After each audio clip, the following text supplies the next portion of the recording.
Well, you're watching BBC News. It's time now for Your Voice.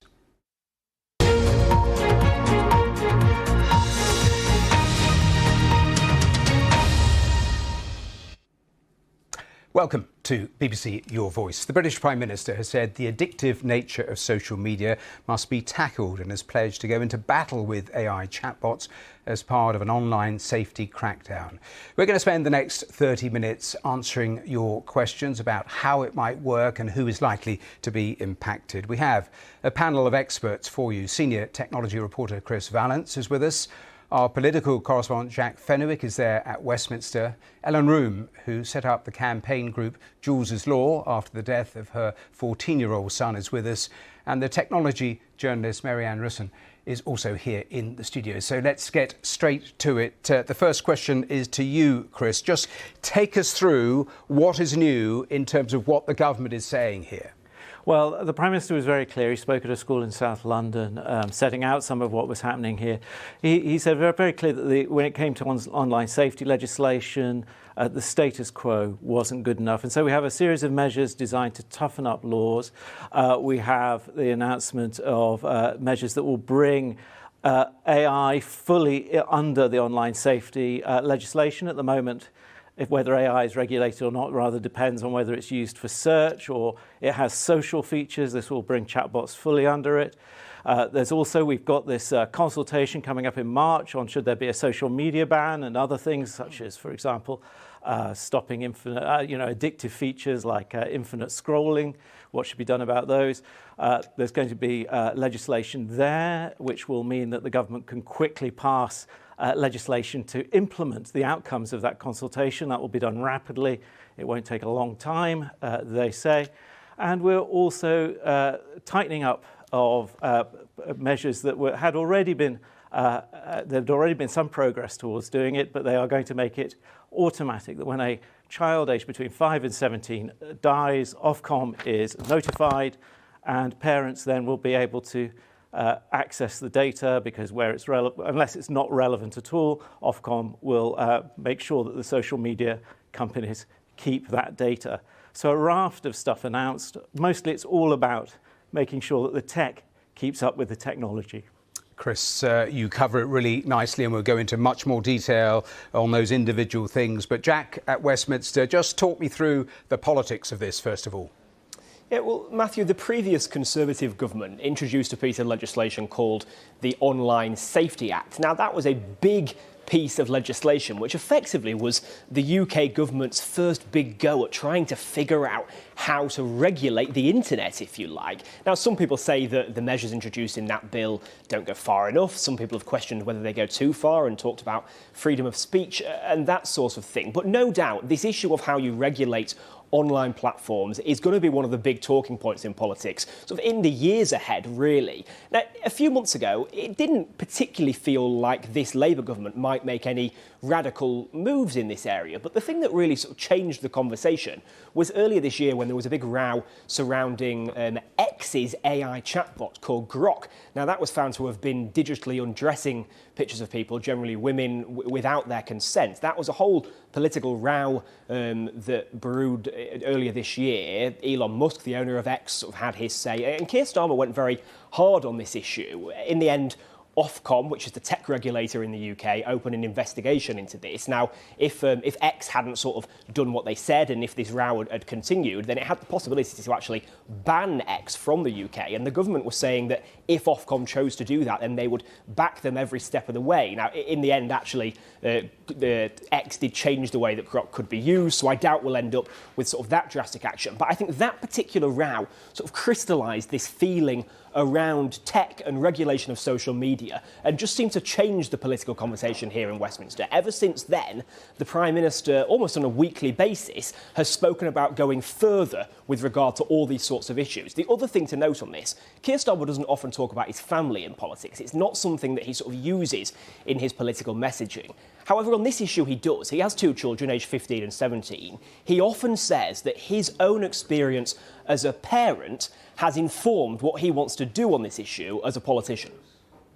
Jack, thanks very much. Let me bring Ellen into the conversation, and it is great to have you here on the programme because I've followed your campaign over the years. So tell me about your son Jules and tell me more about the campaign for Jules's Law.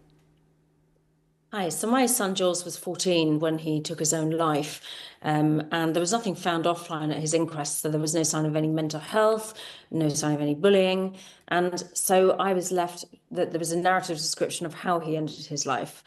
I then went to the social media companies and said, well, if there was nothing found offline, what was online? And I discovered that as a parent, you have no legal right to see what your children look at online. And the police never bothered investigating his social media data when he died. So I started a campaign for Jules Law, which would give the right for automatic data preservation. It morphed over time. I initially started with saying, well, all parents should have the right to see what their children look at. And I hadn't really thought, what if the parents were the perpetrators? And so over time, it has now become the automatic data preservation. When a child dies, that data is preserved so that the coroner can then obtain that data to look for answers. And Liz Kendall confirmed to me last Friday, but it's been announced today that that is going to happen. It is a crucial change. You don't need me to tell you that, but just tell us a little more about how distressing was it in those initial conversations, the initial pushback. You were asking for the data. What did they actually say back to you when you made that request? Well, as a parent, it's actually quite hard to get hold of the companies in the first place. Some of them said I had to only contact them if I was using Jules's device. And then when I asked whether there are other accounts, they said you'd need to find those accounts and contact them through those accounts. So I was scrabbling around on Jules's phone, trying to work out which accounts he had. I initially panicked because I thought he's got multiple accounts. And then I approached other parents and they said, our kids have all got multiple accounts, which surprised me. I wasn't aware of that. And then different excuses. One was GDPR. Well, GDPR, I now know, doesn't cover you when you die. I've sat in Parliament with various social media companies. They said, well, we might get sued if we release you the data. Who's going to sue them? I'm the parent. They then said that there'll be other people's data on it, so there's GDPR possibility for other people. I said, well, you could redact. Who said what? No, without a court order, they won't release messages or browsing data. So I'm almost 4 years down the line and I still don't know why my son is not alive. It is incredible. You started really briefly on this answer, if you could. You started by saying, you know, you try to get onto Jules's device. That's another hurdle, isn't it? Because if you hadn't got the password, that's an instant roadblock, isn't it? It is, and it wasn't until a few weeks down the line that his friend said, try spelling out his name in numbers, and we got into it. But the police didn't look at the forensic download, which they did do. So, yeah. Let me bring Marianne into the conversation because a lot of questions in terms of what has been announced around AI chatbots being included. Just explain for people watching all of this the sorts of things that the government is trying to combat and why hasn't this been part of the legislation so far? So, okay, to your first question, these AI chatbots, they're basically just producing images and text based on 25 to 30 years worth of content off the internet. And so basically what the government's trying to do is it's trying to say if there is illegal content, if there's content that shouldn't be seen by children on these social networks, if it is content that's being illegally generated by AI, which is obscene content featuring children, featuring women, featuring anybody, that we shouldn't be having this content. And they're trying to put that and trying to make the internet a safer place for children. As to why we haven't seen this before, I've been covering the Online Safety Act for the last few years, but originally the government was very focused on trying to break end-to-end encryption, which is the encryption governing our devices that protects us from governments, spies, employers, anybody who might want to look at your data, and ensures us with privacy, which is enshrined in GDPR. And of course, that has been resisted, hasn't it, breaking the encryption by the tech giants. When you look at what's been proposed, though, in the last 24 hours, what are the gaps, the obvious gaps that you can see? So the obvious gaps I can see is that the tech giants really don't, to be honest, they don't really want to change anything, and they won't really be trying to change anything unless they're legislated to do so. So, you know, if you're saying we don't want people to be undressed, you know, against their consent, you know, Grok will say, okay, fine, well, Twitter AI, XAI will say, we'll stop doing that then. But they won't do anything else. And that is the key problem, is that I'm not sure why, I think people don't understand how do large language models, AI models, work. They are taking huge amounts of images, anything that's freely available that can be scraped off the internet, images of you, your children, any children on the internet, any adult performers. They're taking all that data, training that with the model, and then loads of computer algorithms work together to produce an answer. So the point I'm sort of saying is, should we even, why are we having children's images in the data set as well? What business purpose does that serve? And do you need pictures of naked bodies to train? Does that serve a business purpose? No, it doesn't. So why isn't the government blocking them from including those images in the data set that they train the AI on? Well, I'm going to come back to some of those points that you made because they are very, very powerful points, and I know there have been questions about that. So let me go back to Westminster on a separate issue, though, because part of the conversation has also been about this broader ban of under 16-year-olds using social media.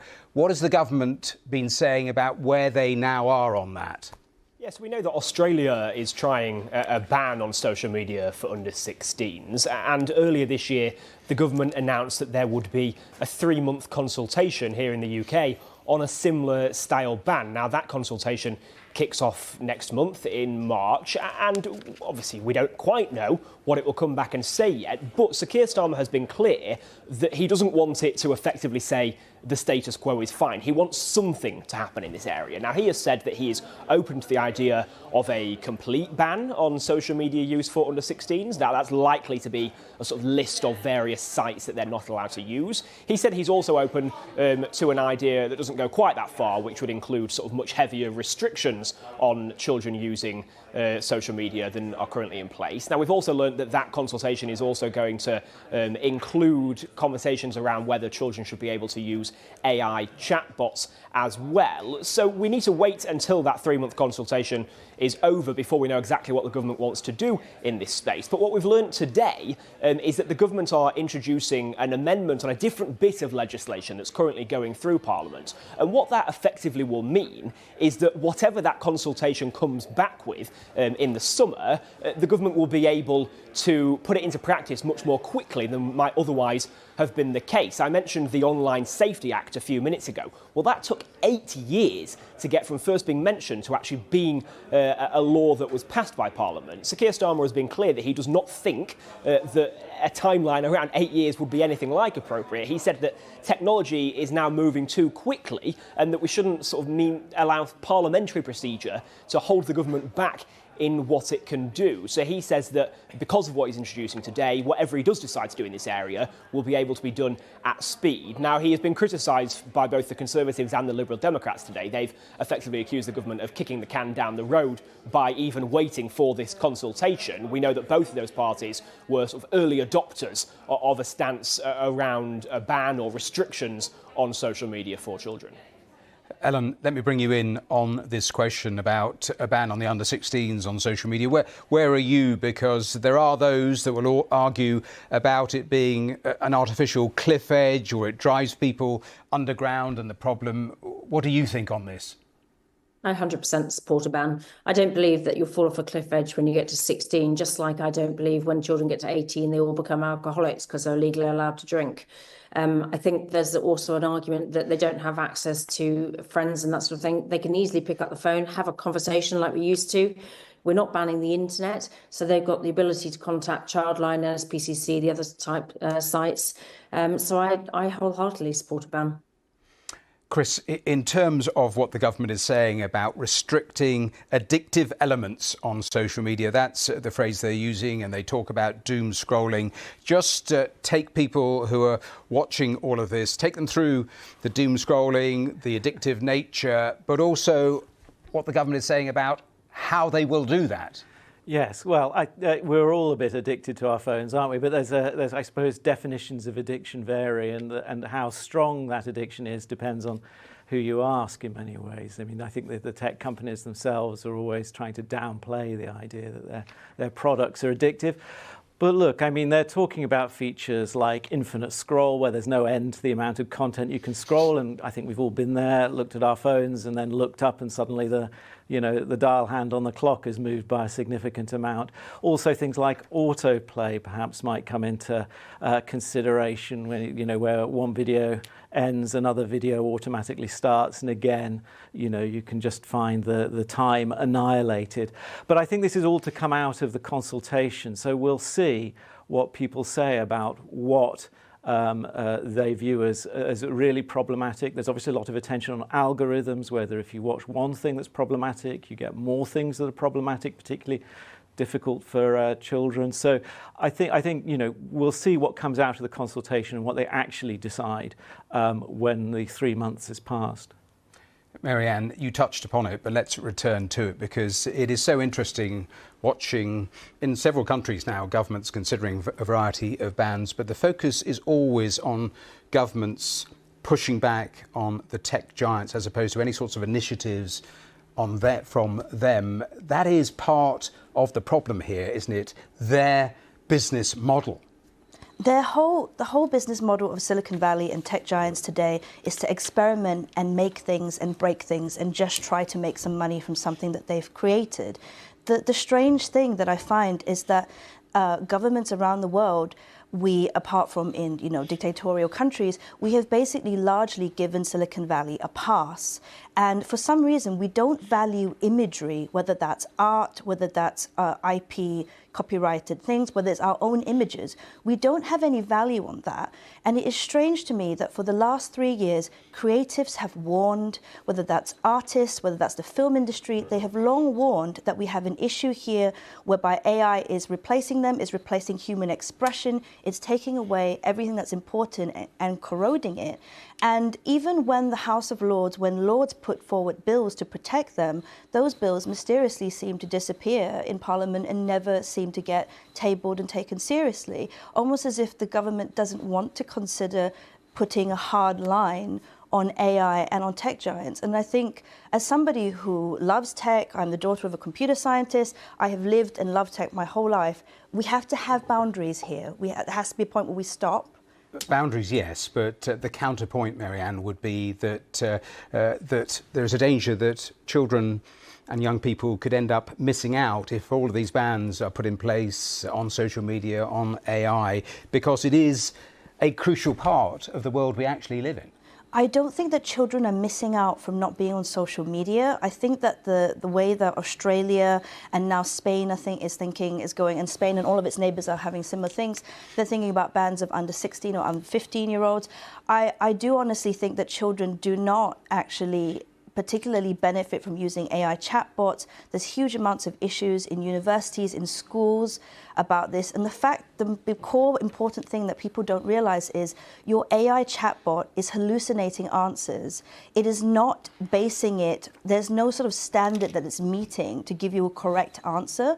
So you're then using that and you're replacing your ability to learn. It's quite damaging for children. But then on the other hand, when a concerned parent like Ellen comes along who wants to know what happened with their child, then they're saying, well, no, we can't give it to you. We can hold that data. We can use that data from your child to train our models, but we can't give that to you as a grieving parent to find out what went wrong. I'm just sitting here going, what happened to our government over the last 3 years? What have they been doing? Well, let's go back to Ellen, a really interesting point that Marianne just raised. But I was talking about governments being forced to push back to the tech giants.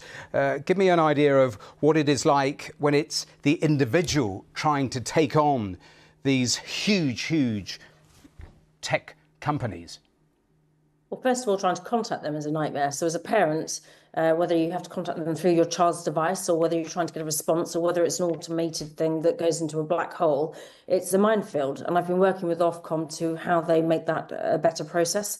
But ultimately, there needs to be clear boundaries of how to release that information. And going forward with the change in law, Ofcom would be responsible to preserve the data and Ofcom would be responsible to obtain that data, which should make it a much easier process for the coroners then to establish what's happening.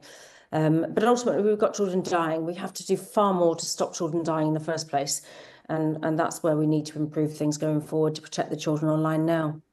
Let me go back to Westminster and to Jack, because you made the point that you have the Online Safety Act, you have the Crime and Policing Bill, you have a variety of levers that the government is actually trying to use. It's rather like a patchwork. What is the timeline for the current proposals to actually make it onto the statute books? Yeah, it's quite a complicated patchwork, as you say, of various different laws. So it's worth just understanding exactly sort of what the different bits do and when various things could happen. So we've already got the Online Safety Act.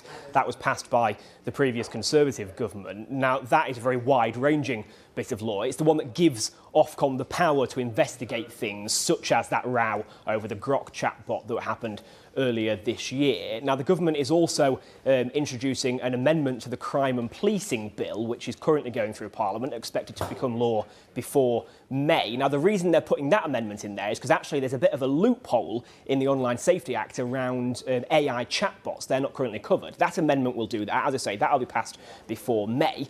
There's then another amendment to a bit of legislation called the Children's Wellbeing and Schools Bill. Now, this is the thing which the government are using to make sure that once they decide what to do on social media, they'll be able to do it more quickly than would otherwise have been the case. So that is the thing that will eventually relate to whatever the outcome is of this consultation on whether or not to ban social media for under 16s. That consultation kicks off in March. It runs for 3 months. After that, the government will then decide what approach to take. And because of that bit of legislation that's about to go through, they'll be able to do it quicker than they otherwise would have done. Now, that doesn't mean overnight. They're describing it as months rather than years. There will still need to be parliamentary debates and votes in both the House of Commons and the House of Lords. But this is clearly an area where, in the specifics, as we've been discussing today, we'll be talking a lot about in the coming months. But in the broader sense, around regulation of these online spaces, we'll no doubt be talking about for the coming years.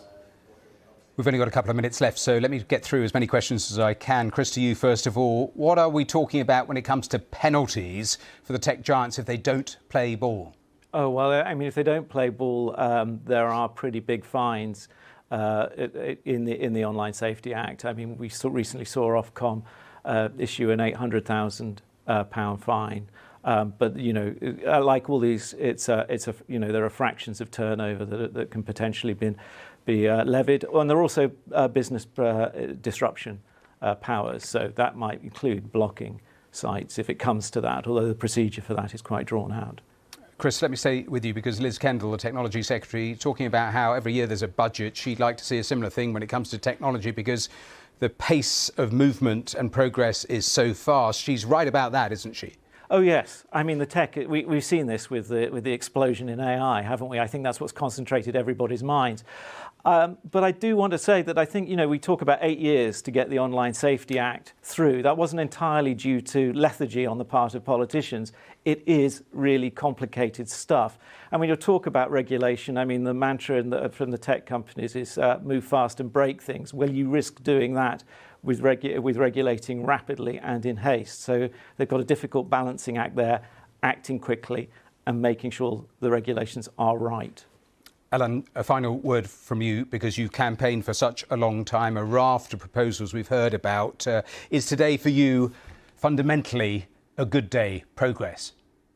It certainly sounds like it. I think Liz Kendall was very thorough on the phone to me. She certainly sounds like she wants to make improvements and the steps in the right direction. So I really do hope they don't U-turn and they carry forward and make these changes. I think it's improvements all around. Really good. Marianne, at the moment, there's, I suppose, only limited actual evidence and data about the benefits of any bans because Australia has only just started. Is there an argument of perhaps pausing some of this to wait till there's actual real evidence to act upon? Pausing some of the bans? I think the bans are relating to children, banning children under 16 using social media. I think we've got ample evidence just in the UK alone, of the amount of unhappy parents and children facing cyberbullying, all sorts of unpleasant behavior, grooming, and things like that have really impacted their lives. I think we need to push forward. In all honesty, I think the whole world needs to have the under 16 ban, and then we also need to legislate against parents forcing their children to be child influencers. That would be the next step. So I'm heartily in favour of it. Marianne, there we have to leave it. We have run out of time. Thanks to all of you for your time, to Jack at Westminster, to Chris, to Ellen and to Marianne here in the studio. So many issues, and today only a stepping stone in terms of where we are. But as Ellen was saying just a short while ago, a really important, significant stepping stone. So thank all of you for joining us here, forming today's panel. Do head to the BBC website. Plenty more on all of those developments available for you. But thanks to you too for watching BBC Your Voice. That's it from me.